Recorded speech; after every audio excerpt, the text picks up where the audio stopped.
American delegation जब वापस गया तो जो चाइनीज ने उनको गिफ्ट दिए हुए थे अमेरिकन, वो भी डस्टबिन में फेंक गए। मियां साहब अल्लाह दा वास्ता जे तुसी साडे वास्ते मुहत मेरो जनरल सैकटरी बनाना चाहते ने साद रफीक साहब नु, उन्हां दे कॉन्स्टिट्यूशन एवेन्यू 1 दे विच सुने 6 फ्लैट निकल आए। चाइना की जीडीपी 62 ट्रिलियन डॉलर की है।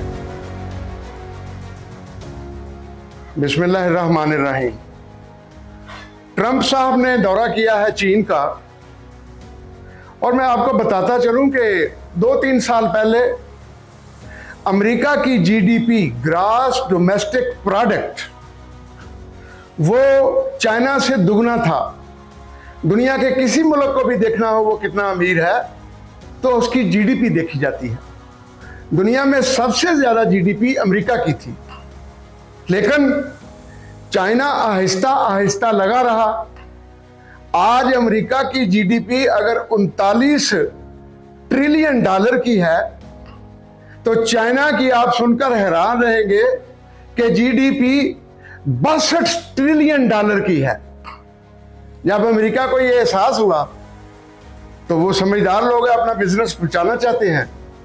ट्रंप साहब ने चाइना का दौरा रख लिया, लेकिन जब दौरे पे आए तो एश-ट्रे पड़ी थी तो उससे खौफ खाया, कोई गिलास था पानी वाला तो उससे खौफ आ रहा था, क्योंकि चाइनीज ने ये शरारत की कि जो भी चीजें डेलीगेशन उनका जो आया था उनके सामने रखी वो मुख्तलिफ खिलौनों की शक्ल में थी, और अमेरिकन डरते रहे कि चाइना कहीं यहीं ये ड्रोन की शक्ल गिलास इख्तियार करके हमारे लिए कोई मसला पैदा ना करते। यहां तक कि सुनने में आ रहा है कि जब अमेरिकन डेलीगेशन जब वापस गया तो जो चाइनीज ने उनको गिफ्ट दिए हुए थे अमेरिकन, वो भी डस्टबिन में फेंक गए कि ये अमेरिका पहुंचकर हम पर कोई हमला ना कर दे।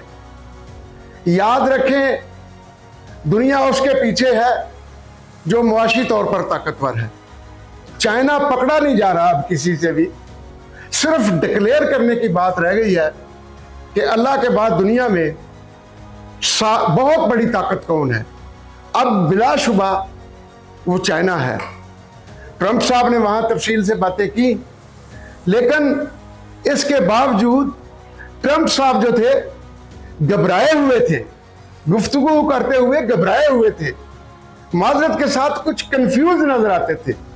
और अब जो उन्होंने मुतालबा किया है चाइना से, जो सुनने में आ रहा है कि आप ईरान को बैकफुट पर लेके जाएं, आप ईरान की इमदाद बंद करें, आप आबनाए होर्मुज जो है उसका मसला हल करें, तो चाइना ने वादा तो नहीं किया, लेकिन मामला यहां तक चला गया है कि आबनाए होर्मुज अब जहाज ही नहीं रोकेगा कि वो टॉल टैक्स दे के जाएं ईरान को।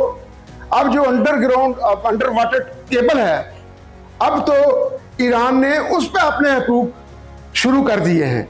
गोया ये मामला और संजीदा होता चला जा रहा है।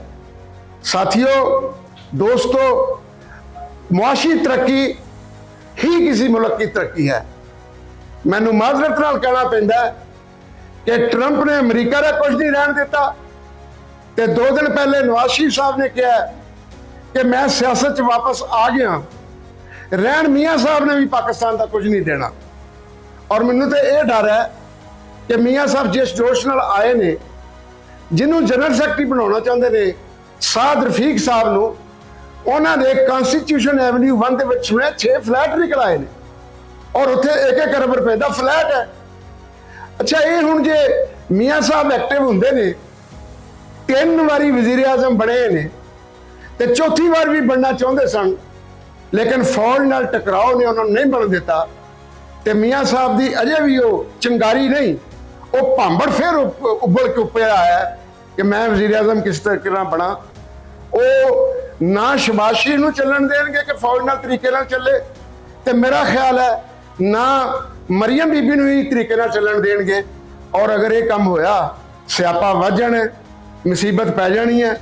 मियां साहब ने चलते काम नूं रोक देना, और ये उस काम दे विच उन्होंने कड़मास मचाउणी है कि नून फैमिली जिहड़ी है वो फिर बैकफुट ते जांदी नजर आएगी। मियां साहब, अल्लाह दा वास्ता जे तुसीं साडे वास्ते मुहतबर हो, तुसीं साडे वड्डे भाई हो, कोई 6 महीने साल वास्ते किते मुंह कर जो, ਇੰਗਲੈਂਡ ਚਲ ਜਾਓ, ਸਵਿਟਜ਼ਰਲੈਂਡ ਚਲ ਜਾਓ, ਕਿਤੇ ਚਲ ਜਾਓ, ਆਇਆ ਜਾਇਆ ਕਰੋ। ਲੇਕਿਨ ਇੱਥੇ ਇੱਕ ਵਾਰੀ ਤੇ ਨੂਨ ਲੀਗ ਨੂੰ 5 ਸਾਲ ਪੂਰੇ ਕਰਨ ਦਿਓ, ਤੇ ਜੇ ਤੁਸੀਂ ਇਸ ਤਰ੍ਹਾਂ ਹੀ ਐਕਟਿਵ ਰਹੇ ਸਿਆਸਤ 'ਚ, ਤੇ ਨੂਨ ਲੀਗ ਫਿਰ 5 ਸਾਲ ਪੂਰੇ ਨਹੀਂ ਕਰ ਸਕਦੀ। ਜੇ ਨਹੀਂ ਕਰ ਸਕਦੀ, ਉਹਨਾਂ ਦੀ ਆਪਣੀ ਮਰਜ਼ੀ ਹੋਏਗੀ। अस्सलाम वालेकुम रहमतुल्लाह।